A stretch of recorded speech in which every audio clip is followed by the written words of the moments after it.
Hello friends, स्वागत करती हूँ आपका टारगेट विद नेहा तंवर में। और आज का टॉपिक है इंडिया जीके, और जिसमें हम करेंगे सिख धर्म के 10 गुरु हैं। वहाँ से एग्ज़ाम में एक क्वेश्चन ज़रूर पूछा जाता है, तो इस पॉइंट को हम अच्छे से कर लेंगे कि एक भी क्वेश्चन हमारा ना छूटे और एग्ज़ाम में जो क्वेश्चन पूछे जाते हैं वो हम पूरे कवर कर पाएँ। तो चलिए शुरू करते हैं आज का ये टॉपिक। तो सिख धर्म के जो पहले गुरु थे वो थे गुरु नानक देव। सिख धर्म के पहले गुरु नानक देव का जन्म हुआ था तलवंडी, जो कि वर्तमान में पाकिस्तान में है, और इनके जन्म स्थान को ननकाना साहिब के नाम से जाना जाता है। जन्म कहाँ पे हुआ? तलवंडी, जो कि वर्तमान में पाकिस्तान में है, और इनके जन्म स्थान को जो तलवंडी में है ननकाना साहिब के नाम से जाना जाता है। पिता का नाम कालूचंद और माता का नाम तृप्ता देवी था।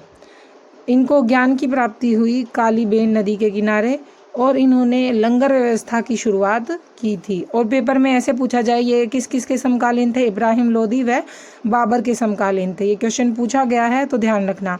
इब्राहिम लोदी अफगान शासक थे, तो बाबर ने इनकी हत्या करके भारत में मुगल वंश की स्थापना की थी। नेक्स्ट है गुरु अंगद देव, जो दूसरे गुरु थे। सिख धर्म के दूसरे गुरु का नाम था अंगद देव। इन्होंने गुरुमुखी लिपि का आविष्कार किया था और लंगर व्यवस्था को नियमित किया था।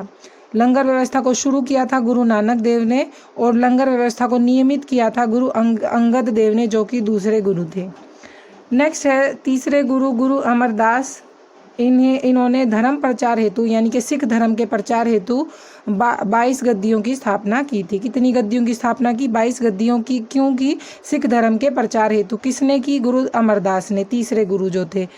चौथे गुरु थे गुरु रामदास। इन्होंने जो रामदास थे, इनको अकबर ने क्या दिया था? 500 बीघा जमीन दान में दी थी, और जिस जमीन को दान में दिया, इस जमीन पे गुरु रामदास ने क्या किया? अमृत शहर बसाया था। तो ये क्वेश्चन पूछा जाए कि अमृत शहर की स्थापना किसने की थी, किसने बसाया था? तो गुरु रामदास ने, जो कि चौथे गुरु थे। और किसने दान में दी थी? अकबर ने। कितनी दी थी? 500 बीघा जमीन। नेक्स्ट है पांचवें गुरु अर्जुन देव, जिनको सच्चा बादशाह या शहीदों का सरताज कहा जाता है। और गुरु ग्रंथ साहिब जो सिखों की वाणी है, उसका संकलन किया था अर्जुन देव ने। क्वेश्चन पूछा जाएगा गुरु ग्रंथ साहिब को संकलित किसने किया था? अर्जुन देव ने। अमृतसर में इन्होंने क्या किया? स्वर्ण मंदिर का निर्माण करवाया। अमृतसर शहर बसाया था गुरु रामदास ने, जो कि चौथे गुरु थे, और पांचवें गुरु अर्जुन देव ने अमृतसर में स्वर्ण मंदिर बनवाया था। तो ये चीज़, इसमें भी पजल नहीं होना है। नेक्स्ट है मुग़ल बादशाह। जो मुग़ल बादशाह जहांगीर थे, उन्होंने अर्जुन देव की हत्या कर दी थी। जहांगीर, जैसे जहांगीर, अर्जुन देव में भी जय आ रहा है और जहांगीर में भी जय आ रहा है, तो इस तरह से इसको याद रख लेंगे, क्योंकि ये क्वेश्चन पूछा जाता है। और इसमें ऑप्शन में जब आता है तो हम पजल हो जाते हैं कि अर्जुन देव की हत्या जहांगीर ने की थी या औरंगज़ेब ने की थी। तो ये चीज़ याद रखनी है। जैसे अर्जुन जहांगीर में भी जय जहांगीर में भी आ रहा है और अर्जुन देव में भी। नेक्स्ट है छठे गुरु हरगोविंद सिंह। इन्होंने क्या किया था? अकाल तख्त की स्थापना की थी, यानी कि सिखों को लड़ाका जो बनाया था वो गुरु हरगोविंद सिंह ने बनाया था। सातवें गुरु कौन थे? हरराम। बस इतना ही याद रखना है, हरराम सातवें गुरु थे, क्योंकि एग्जाम पॉइंट ऑफ व्यू से कोई क्वेश्चन इंपॉर्टेंट है नहीं। आठवें गुरु थे हरकिशन। इनकी मृत्यु किससे हुई? चेचक से। ऐसे क्वेश्चन पूछ लिया जाए। आठवें गुरु हरकिशन की जो मृत्यु है किस बीमारी से हुई? चेचक से। नौवें गुरु तेग बहादुर। औरंगजेब ने इनकी हत्या कर दी। तो इस चीज़ को कैसे याद करेंगे? तेग में भी गए आया है और औरंग में भी गए आया है। तो अर्जुन देव की थी जहांगीर ने, और तेग बहादुर की थी औरंगजेब ने।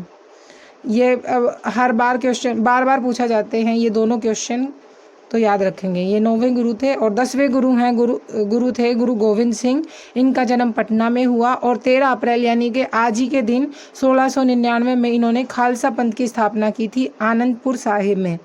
कौन से पंथ की स्थापना की? खालसा पंथ की। और खालसा पंथ से ये ध्यान रखना है कि खालसा पंथ जो अपनाते हैं वो क्या करते हैं? कृपाण धारण करते हैं। कृपाण और कड़ा दोनों चीज़ धारण करते हैं। लेकिन अगर कोई रैली है या कोई पेपर है, इसमें अगर सिखों को कृपाण धारण करने से कोई नहीं रोक सकता, क्योंकि आर्टिकल जो 25 है वो सिखों को कृपाण धारण करने की अनुमति देता है। नेक्स्ट जो गुरु गोविंद सिंह हैं, इनकी मृत्यु कब हुई? 1708 में गुरु गोविंद सिंह की मृत्यु हो गई थी। और जब मृत्यु होने से पहले गुरु गोविंद सिंह ने ये ऐलान किया था कि इसके बाद कोई गुरु नहीं होंगे, जो हमारा गुरु ग्रंथ साहिब है, यानी कि जो वाणी है, नानक वाणी, इसी को हम गुरु मान के पूजेंगे। तो जो सिख हैं इसी गुरु ग्रंथ साहिब को अपना गुरु मानते हैं और इसकी पूजा करते हैं। तो ये थे सिख धर्म के 10 गुरु। और अब मेरे ख्याल से ये सारे हमारे क्वेश्चन कवर हो गए हैं।